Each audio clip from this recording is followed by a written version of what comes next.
For the last few months, legacy media has painted Doug Emhoff as a champion for women and the new face of masculinity.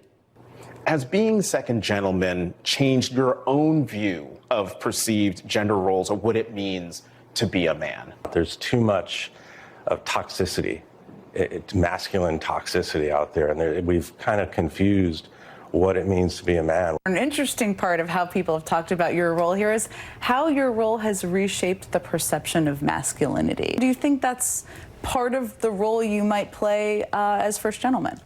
To me, it's the right thing to do. You know, support women. Women should not have less rights and be treated differently. And if you become first gentleman, what would that say about, defining the gender role and about masculinity? A man supporting a woman and lifting up a woman, it's the right thing to do. We lift up women, we lift up all of society. Newly published allegations about Doug's past now threaten to tarnish his feminist brand. Around a month ago, the Daily Mail revealed that Emhoff got the nanny pregnant when he was married to his first wife, paying the nanny $80,000 and having her sign an NDA.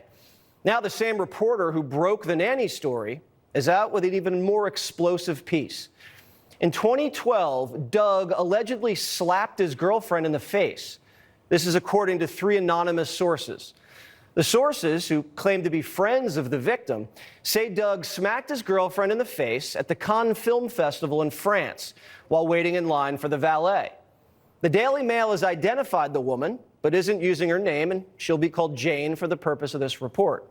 Jane's friends claim Doug thought Jane was flirting with the valet.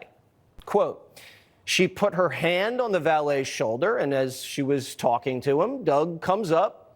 She said he turned her around by her right shoulder, and she was completely caught off guard.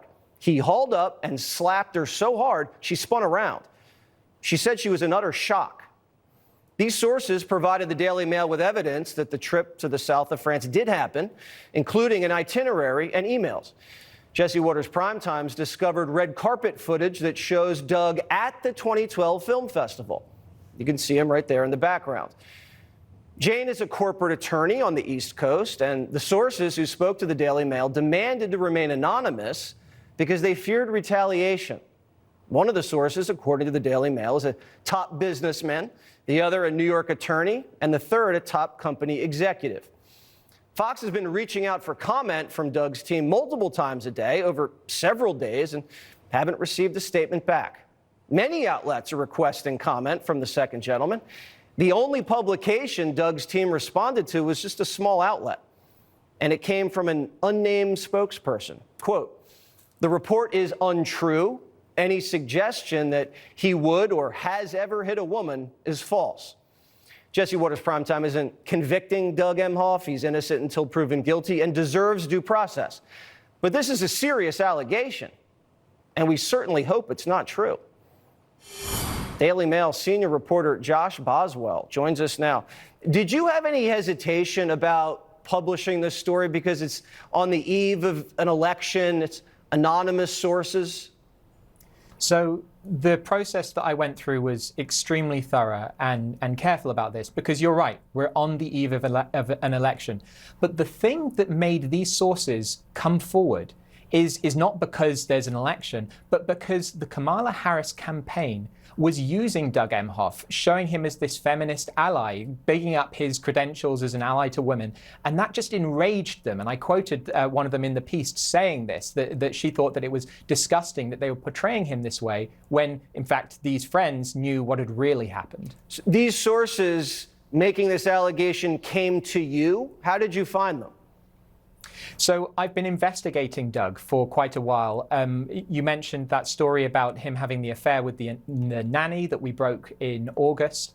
And this has really been just a process of investigation and then, talking to these people and making sure that they were comfortable, because they are very worried about retaliation. That's why they've not been named here. And that's why Jane hasn't been named either.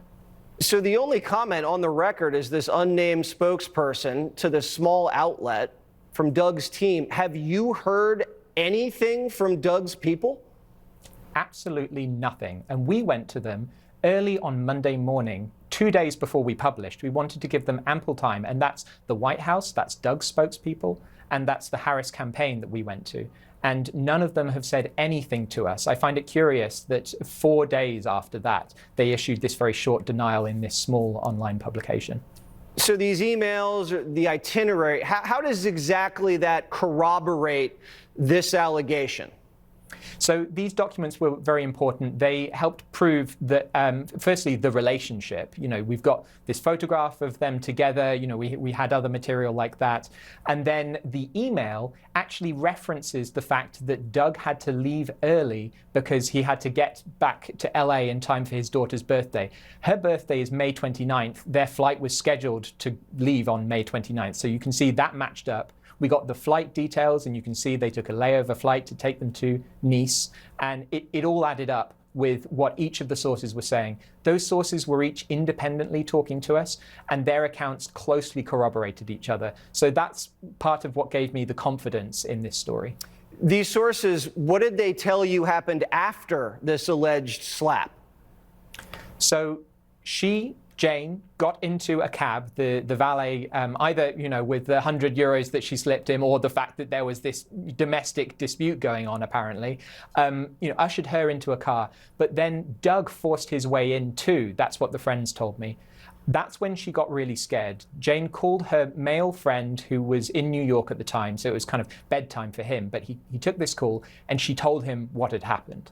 The next day, she questioned Doug about it, and he seemed to be completely nonchalant about it. He used some tennis metaphor, because he's into tennis, that Jane slapped him back when he slapped her, right? And she slapped him back twice, like this, one with each hand. And Doug said, "Oh, you got one down the line and across the court, so it's no big deal." And that's all he had to say about it. And so Jane, of course, immediately broke up with him and never saw him again. They left, they went home separately. All right. Josh Boswell, thank you so much. The Daily Mail, we appreciate you coming on and joining us. And again, we've reached out to Doug's team on numerous occasions, still have not heard back from just that one denial through an unnamed spokesperson to a different publication.